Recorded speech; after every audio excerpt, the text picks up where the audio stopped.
Hello, my name is Don Ricks, and I've been working with apple protective devices and fruit protective devices for a number of years, and I would like to talk about a few of them. I have picked a lot of fruit, I've worked in public health, I'm currently working with fruit tree organizations that are helping backyard growers and are harvesting our fruit to give to places like food banks. First, let me talk about a couple websites. Actually, one website. I work with Piper's Orchard. That's a historic orchard. And off to the right you can find a link that will tell you about footsocks and supplies and where you can buy a lot of these things. Also, if anybody has questions, this is my email address. I think it's kind of a cutesy email address. DonnieAppleseed@yahoo.com. I don't know if that rolls off the tongue, but maybe you can remember it by its resemblance to Johnny Appleseed. A little background. A lot of people are concerned about how they're spraying their fruit. I happen to believe that a lot of our fruit is relatively safe, but there are people that have concerns and they don't want to use synthetic pesticides. There are various organic pesticides that would work, and I'll tell you a few of these. One is neem oil. You could spray neem oil on your tree and it protects the tree from a variety of problems. Another is kaolin clay. It's a totally inert clay material. It provides an irritant to the bugs and they don't feel like laying their eggs on the apples or on the fruit or nearby the fruit. And another would have a fermenting bacteria like GF120, which is what this is, or spinosad, which you can find in various nurseries. The spinosad material is the active ingredient. It will be known as something like bullseye, or it will have another trade name with it. But what I'm here to talk about is protective devices where you don't even use an organic spray, where you totally preclude the bugs from getting in there. The advantages to that are, one, you don't kill anything, and that is philosophically pleasing to some people. It's pleasing to me. Another is practically speaking, you don't have to use it as often. When you spray, you have to put a new spray on every 7 to 10 days and then maybe change your clothes. So if you just wanted to cover a few apples or a couple trees, you could do that and then basically you're done until the season's over. You would have to wait, of course, until after the bees have done their pollination and then put the protective device over the apple or the tree, but it can be done. A simple way, if you had a small tree, I'll be showing this, would be to have like a container. This is an apple in a container, would be to put a net over the entire tree. That's the simplest way, and it works.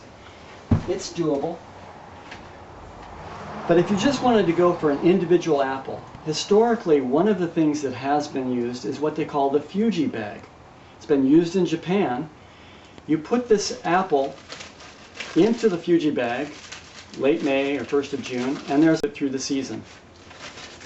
The Japanese do this to get the perfect blush on that apple, and then they can give it as a business gift to their partner because they've got a perfect Fuji apple or whatever apple they wanted to cover it with. It just happens to be called the Fuji bag, probably after Mount Fuji in Japan. What's really gaining popularity now are foot socks. I've got another video where I talk about applying foot socks.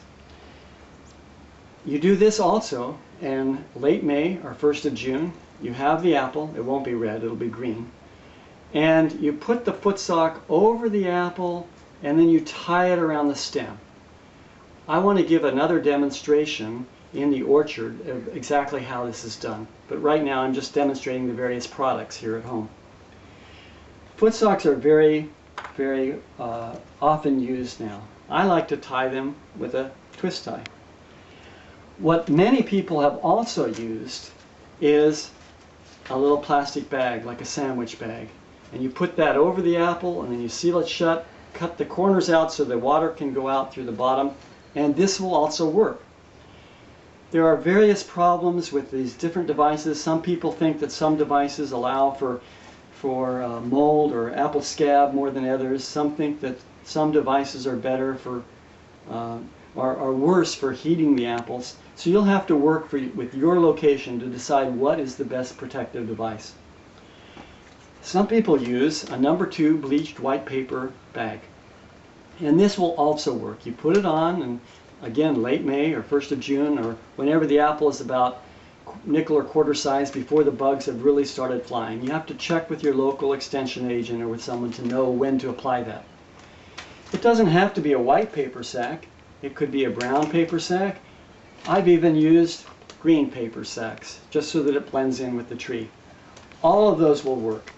The neat thing about putting these paper sacks over is it'll keep the sun out.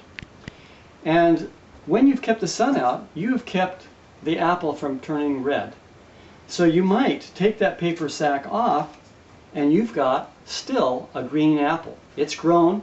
All of these apples will grow nicely inside of whether it's the bag or the foot socks or the plastic bag. But it's still green. One of the little tricks that I've learned is that you can then get stencils.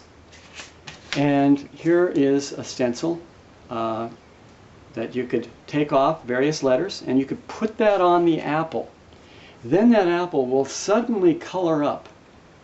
And it will color everything except where you had those letters. With the result being that you will have a red apple, and these happen to be stencils, but it could be, if I had done this method, it could be white on that apple, white or green on that apple where the sun has been protected now from the stencils and where it's suddenly coloring up that apple. We're doing this in Piper's Orchard. We're actually putting poetry on the apples by this method.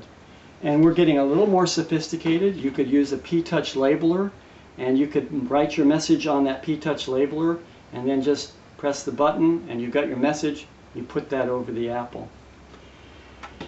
One of the latest devices that I've discovered, and it's being made in China, and I can help you to get one if you want, is an apple bagging device. It picks up the plastic bag and then it opens up an opening, and then you put the apple inside, and when you shut it, it's hooked to a battery.